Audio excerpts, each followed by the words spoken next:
Geðheilbrigði ungmenna var í brennidepli á fjölmennri ráðstefnu ungmennaráðs UMFÍ fyrr í þessum mánuði sem bar yfirskriftina niður með grímuna.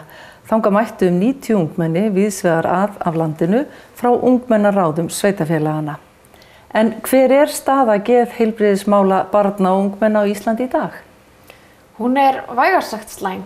Það eru langir biðlistar. Áramótin voru 718 börn og ungmenni á biðlista eftir sér- og ítarþjónustu. Það eru þá þau sem eru búin að leita til grunnþjónustar og þurfa að halda áfram til sér- og ítarþjónustu. Biðtími þar getur verið alltaf 18 mánuðum, sem er 1,5 ár sem barn þarf að bíða eftir að hafa fengið greiningu. Svo er náttúrulega biðtími líka í að fá greininguna. Þannig að biðtími getur orðið samtals alltaf 3 til 4 ár og þetta er náttúrulega bara hreint út sagt óviðunandi. Það er náttúrulega ljóst að þessi langi biðtími bitnar á börnum og unglingum. En hvað þarf að gera til þess að börn og unglingar verði sett í forgang í þessum málaflokki? Fyrst og fremst þarf að gera stjórnendur grein fyrir því að við áttum okkur á því að staðan sé svona og við viljum breytingar. Þeir gera náttúrulega bara það sem að fólki vill. Síðan náttúrulega þarf peninga inn í málaflokkin og auðvitað eru margir málaflokkar sem að þarfnast frekar í fjárútláta en við lítum svo á að þetta sé þannig mál að það þurfa að vera í forgangi vegna þess að þó við séum framtíðin þá erum við samt líka nútíðin og þetta mun koma til með að bitna á samfélaginu seinna ef ekki verður brugðist við strax. Og það er ansi ljóst að börn og ungmenni hafa ekki verið í forgangi svo árum skiptir. Fyrsta staðan er eins og raun ber vitni. Og hverju er að kenna? Af hverju ætli þetta ná ekki eyrum þeirra sem að fara með fjármáli? Það er svo sem einu að kenna. Þetta, í 16 ár hafa komið út skýrslur geðheilbrigðismál ungmenna og margar ríkisstjórnir verið á milli. Það er engin einhver ein sem hægt er að kenna þetta. En ætli þetta sé ekki bara svona uppsafnað og einhvern veginn aldrei komið þetta trukk sem að þarf til þess að rífa þetta í gang og svona komið sér í lag af því að það er óbúslega auðvelt að bæta bara við biðlistana frekar en að þurrka það upp. Nú voruð þið með mjög áhrifaríkan gjörning á ráðstefnunni. Þið tókuð 718 golfbolta og rúlluðu þeim þarna fram. Og eiginlega fyrir framan, ég má segja, andlitið á mennta- og menningarmála ráðherranum. Hvaða viðbrögð fenguð þið? Við í rauninni fengum bara undrun fyrst og fremst. Það vissi enginn hvers vegna vorum að gera þetta. Við stóðum þarna bara með 6 skókassa fulla af golfkúlum, rúlluðu þeim fram og fólk var bara hissa. En síðan þegar við útskýrðum hvers vegna þetta var, þá var þetta einhvern veginn myndrænt fyrir fólki. Það áttaði sig á öllum þessum fjölda. Og ég hafði gaman að því að Illugi hann hjálpaði okkur að tína þetta upp í hléi. Já, bindið þið vonir við að hann hjálpi ykkur kannski áfram þessum málaflokki?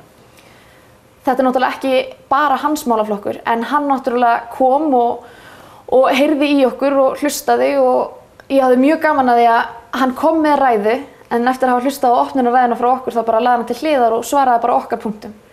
Sem að mér fannst ákveðin viðurkenning á því að við höfum eitthvað til málin að leggja og það er verið að hlusta á okkur.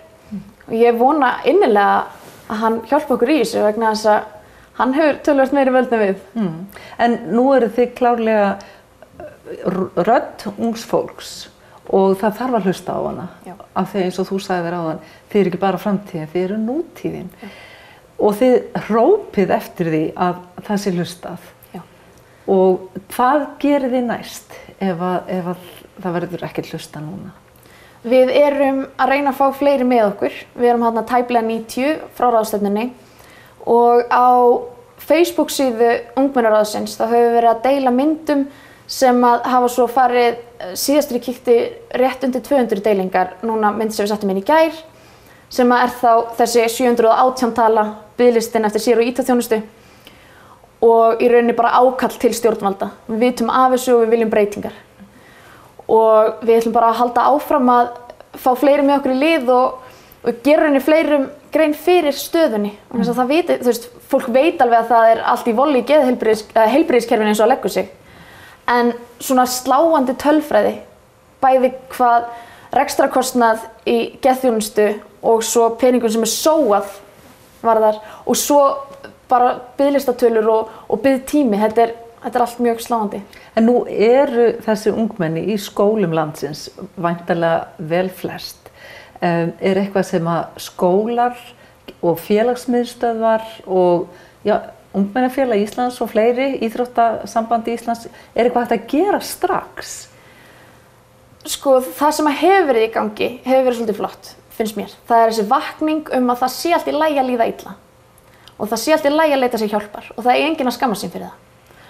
Og það er kannski það helsta sem að þessi samtök geta gert, að hlusta eftir hvað krakkarnir eru að segja, fylgjast með þeim og beina þeim þangað sem að þau eiga heima og þar sem þau geta fengið hjálp. Og eins og UMFÍ er að gera með því að halda þessa ráðstefnu, eða ungmennaráð UMFÍ, við erum að skapa vettvang fyrir í rauninni svona fulltrúana. Það eru fulltrúar ungmennaráða sveitarfélagana til að koma saman og ræða mál sem okkur þykja mikilvæg. Og þannig eflum við í rauninni allstaðar af landinu ungmenni sem fara svo heim og halda áfram að bera boðskapinn. Og það er rosalega mikilvægt að skapa aðstæður þar sem að ungu fólki líður eins og það sé hlustað á það. Og það sem það er í alvöru hlustað á það. En nú er til dæmis að meina að inn í skólum eru námsráðgjafar, víða eru félagsráðgjafar, sálfræðingar. Er hægt að efla þetta kerfi með stuttum fyrirvara þannig að ungt fólk og börn og unglingar eigi aðgang að sérfræðingum fyrr?